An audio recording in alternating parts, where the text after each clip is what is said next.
Pour la plupart, même, vous êtes en Europe. Hein. C'est vos frères qui sont en Afrique, là-bas, qui pourraient subir en cas d'un conflit. Vous êtes là-bas en Europe. Vous êtes derrière vos téléphones cassés des années 2000. Vous n'arrivez même pas à changer vos iPhone 11. Pour certains et d'autres, quand des Samsung des années 2006. Avec vos claviers pétés là. Changez quand même l'écran avant de critiquer ces dirigeants de l'AES. Vous passez votre temps à instrumentaliser vos frères qui sont en Afrique. À leur faire croire qu'ils devraient être la première barrière en cas de conflit. C'est vous, hein? La plupart des trolls que vous voyez sur la toile, là, vivent en étranger, ils vivent en Occident. Mais vous ne vous posez jamais une question. Vous ne vous posez jamais une question. Si demain ça pète, qui paye les pots cassés? C'est pas ceux qui sont là-bas en Europe, hein, qui disent vive Ouattara, vive Talon, abat l'AES. C'est pas eux, hein, c'est vous qui êtes en Côte d'Ivoire et au Bénin. Il faut que ce soit bien clair. C'est vous qui serez les premières chairs à canon. C'est ça la réalité. Ce sera vous, pas eux. Eux, ils sont à l'abri, hein. Ils ont leurs aides sociales, d'ailleurs la plupart là. Vous les voyez de lundi à dimanche, matin, midi, soir, ils organisent des lives, ils insultent l'AES. Ils ne travaillent pas. Quelqu'un qui travaille normalement, qui gagne sa vie, il ne peut pas se lever un matin, il insulte des pays de lundi à dimanche non-stop. Ils ne travaillent pas. Tous, la plupart sont au chômage. S'ils ne sont pas au chômage, ils n'ont même pas la carte de séjour. S'ils n'ont pas la carte de séjour, ce sont des bandits.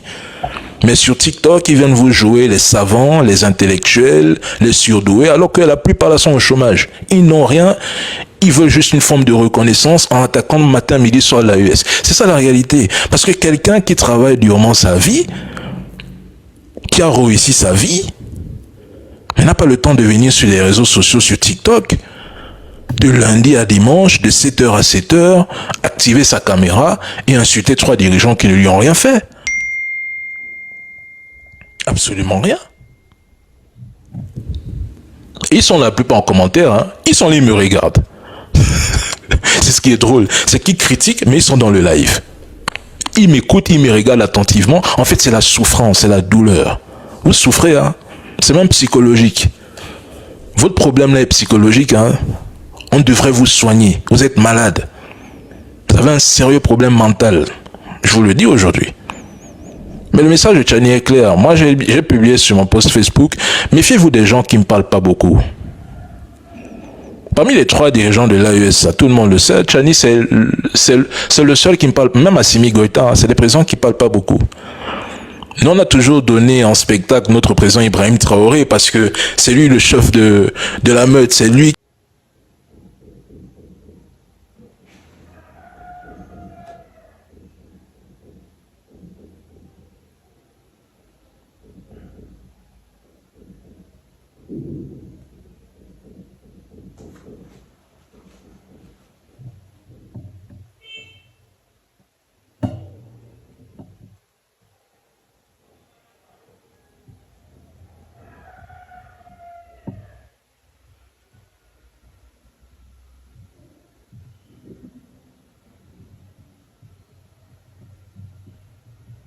Moi, j'ai essayé d'analyser l'expression faciale de Tchani.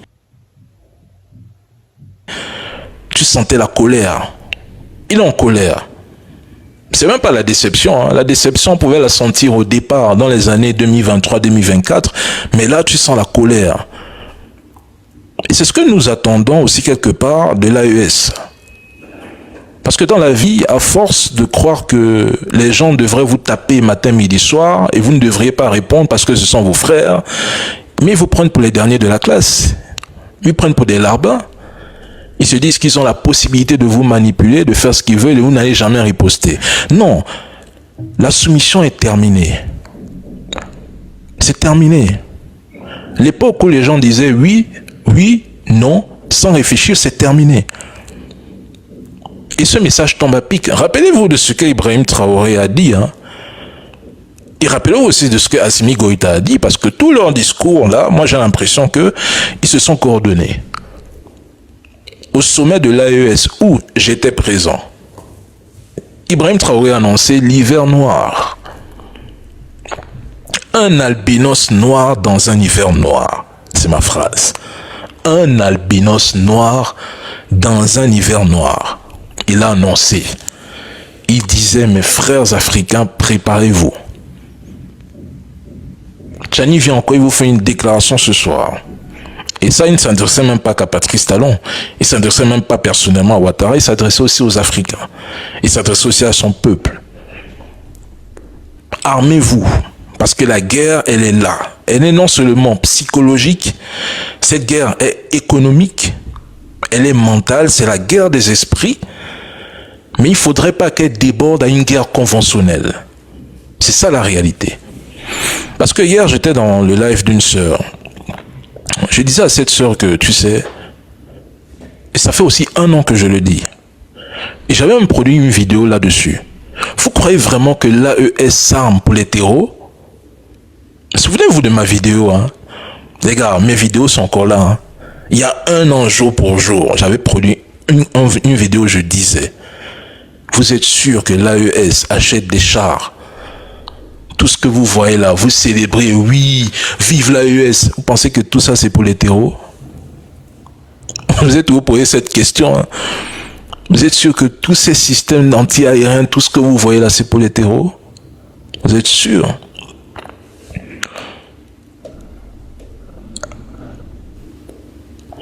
En fait, vous êtes sûr? Non. Les gars, l'AES se prépare à un choc. Il faut dire la vérité. Vous savez, nous sommes arrivés à un temps où se mentir, se voiler la face ne nous aidera pas. L'AES se prépare à un choc. Et un choc qui pourrait être brutal. C'est ça la vérité. Et c'est une question existentielle pour l'AES. Il ne faut pas blaguer avec, hein. Je vois beaucoup d'Africains qui sont en train de jouer, s'amuser, qui prennent ça pour un jeu. Les gars, regardez ce qui se passe en Ukraine et en Russie. C'est une question existentielle, cette guerre, hein, pour les Russes. Hein. Ils sont prêts à continuer la guerre jusqu'à 2030, tant que leurs intérêts ne sont pas alignés. Hein. L'AES aujourd'hui, j'ai dit hier dans le live d'une sœur, tu penses que l'AES qui tôt ou tard deviendra une fédération? Tu penses que l'AES va continuer à tolérer que des pays servent de base arrière? C'est la question que j'ai posée hier à une sœur dans son live. Si elle est là, elle vous le dira. Hier, comme par hasard, avant même qu'elle attaque, je lui ai dit, tu penses que l'AES va continuer à tolérer qu'il y ait des pays, des voisins qui servent de base arrière? Il faut faire très attention. Parce que quand la menace devient imminente, et lorsqu'à un moment donné, elle met à nu, ou du moins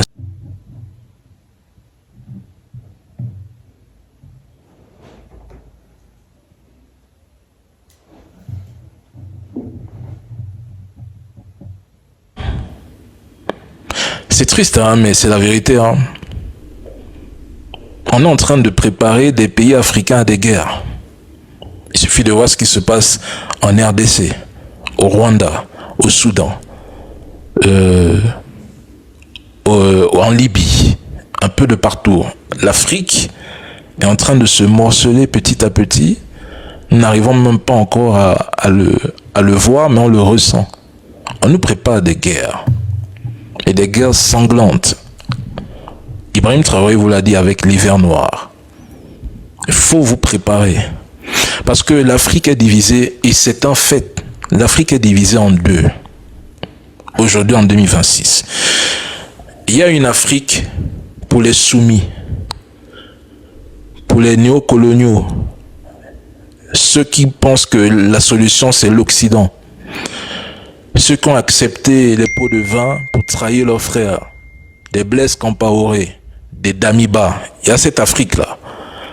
Cette Afrique-là qui rêve que ce soit l'impérialiste le maître. Et il y a une autre qui est là pour la liberté, la souveraineté, qui est anti-impérialiste, anti-néocolonialiste, qui ne croit plus que le monde doit être dirigé par un seul pôle, qui ne veut plus d'hégémonie, qui a choisi la multipolarité. L'Afrique est divisée en deux, et ce sont ces deux parties aujourd'hui qui s'affrontent sur le champ de la communication. C'est ça la vérité. Vous allez voir des Africains comme nous sur la toile aujourd'hui qui nous agressent, qui nous attaquent. Parce que nous critiquons le système que eux ils défendent. C'est ça la vérité. Mais je veux vous poser une question. Vous pensez que cette guerre communicationnelle ne va pas finir par les armes? Vous blaguez, hein? Bon, vous pensez que toute cette guerre que nous menons de manière communicationnelle, ça ne va pas finir par les armes? La guerre commence parfois de quelle manière? Les guerres les plus intenses, les plus brutales, parfois elles se déroulent à cause d'un compromis,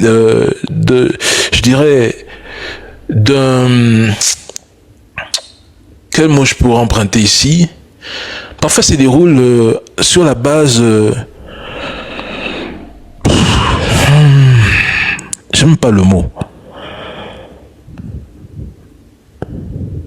Le jour où la US va sortir des preuves, mais de quelles preuves vous voulez encore?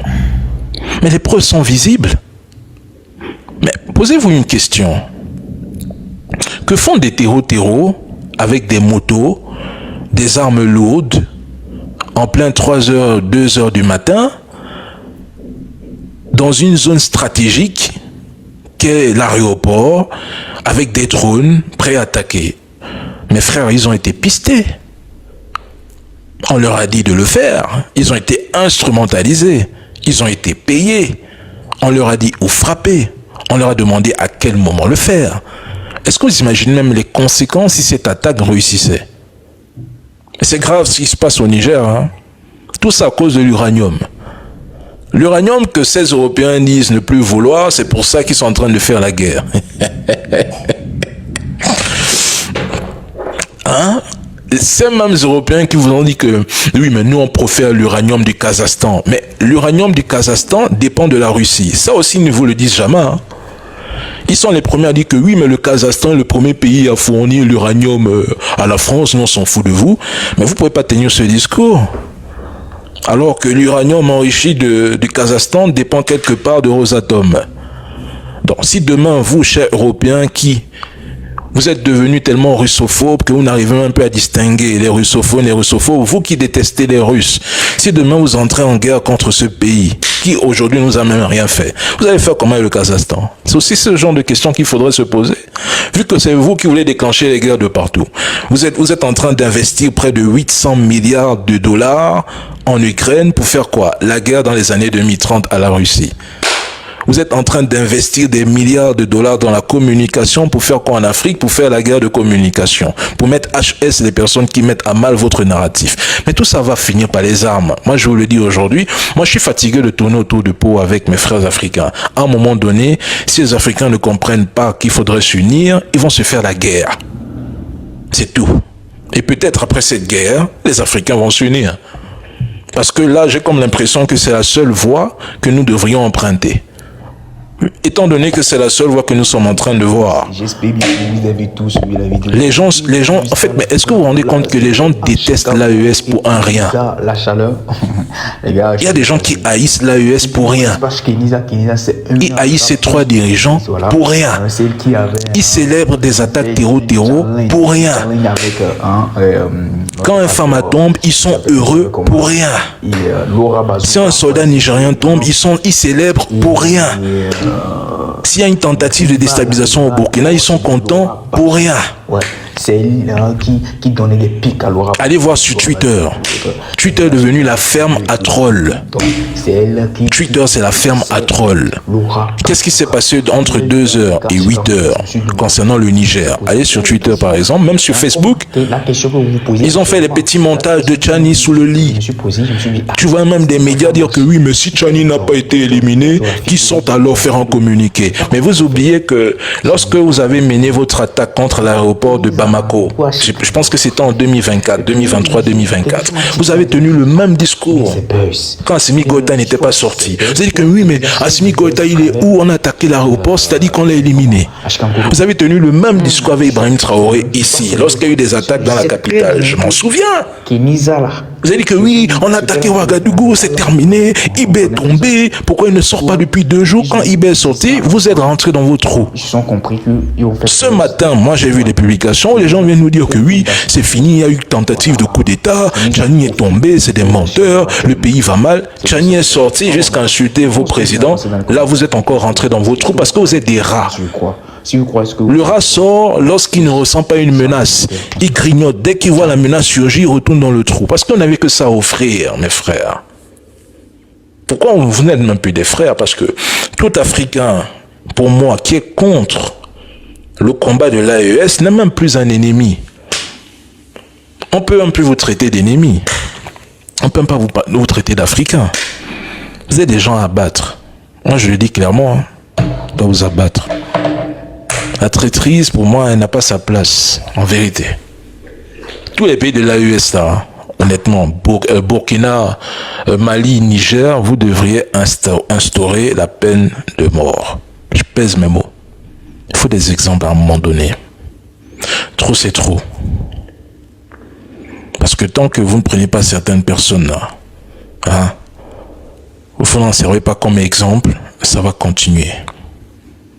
À un moment donné, il faut frapper quand c'est encore chaud. Je vous le dis, hein. Il faut sévir. Et moi, je dis, ceux qui attaquent l'AES, là, on ne les oubliera pas. Hein.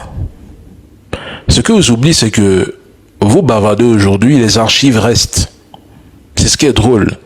Beaucoup de gens adorent faire les retournements de veste. Mais là, c'est une question d'existence. On ne pardonnera personne. Nous faisons que noter les gens qui sont en train parce que c'est quand même triste à dire, hein. Mais qu'est-ce que Tchani a fait aux Africains qui font en sorte que les gens le haïssent? C'est Bazoum, mais Bazoum ne reviendra plus jamais au pouvoir. Ça vous fait... Le réseau a dit le taux, peut-être le taux quoi me semble. Et quand il nous que venir c'est le cas moi me semble bien voir à moi pour que les Tchani c'est comme si nous foyer me pas. Nous blanc m'a dit fond de venir là. Il est comme là. Nous blanc m'a dit fond et venir là. Bibia, pourquoi me donne le réseau a dit le tour? Si à ce négabe kaka nous soit plona yo tona. Ouais. Amere ko on to be nyang mesron. O non via. On peut me draper toi. On peut pas non, on peut pas le draper.